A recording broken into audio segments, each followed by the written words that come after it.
All right, let's talk about something pretty wild. What happens when you take one of the most beloved video games ever made, and you let one of the smartest AIs on the planet take over the controls? Well, you get this really fascinating experiment that's, part nostalgia, part crazy cutting-edge science. So just picture it. You're back in the Kanto region. You've got your Pokédex, you're all set to go, but who is this new trainer on the scene? This new challenger who wants to be the very best, like no one ever was? Well, it's probably not who you're thinking. That's right. The newest trainer isn't some 10-year-old kid from Pallet Town. Nope. It's a large language model. We are literally talking about pure code trying to take on the Elite Four. It's this amazing clash between the simplicity of an 8-bit world and the just mind-boggling complexity of modern AI. And the results? They're pretty incredible to watch. So who exactly is pulling the strings here? Or maybe I should say, what is pulling the strings?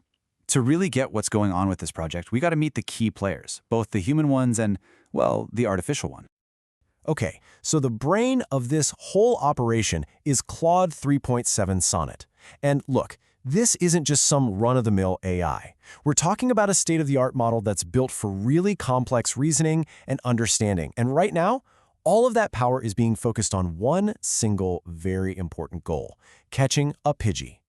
And the company that actually built Claude, that's Anthropic. They're one of the heavy hitters in the AI world. These guys are always pushing the limits of what these models are capable of, and this project is a really fun but also a very revealing demonstration of their latest tech.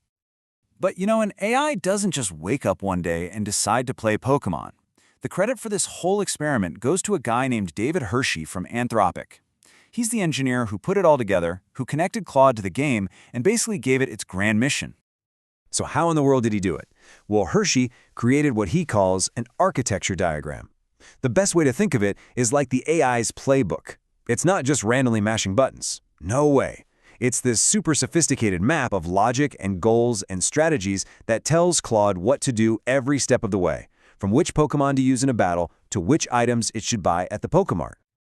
Now, it's really easy to look at this whole thing and just think, oh, that's a fun little side project. And hey, it is.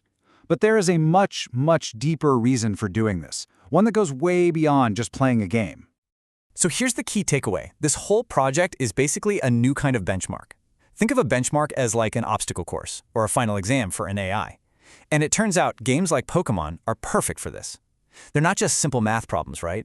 There are these complex, open-ended worlds that force you to plan for the long term, adapt when things go wrong, and learn from your mistakes. It's a pretty brilliant way to test an AI's actual reasoning skills. Now, I know what you might be thinking. Hang on a second. I've definitely heard about AIs playing games before. What makes this one so different? And that's a fantastic question, because the context here is everything. The real difference is all about the focus of the project.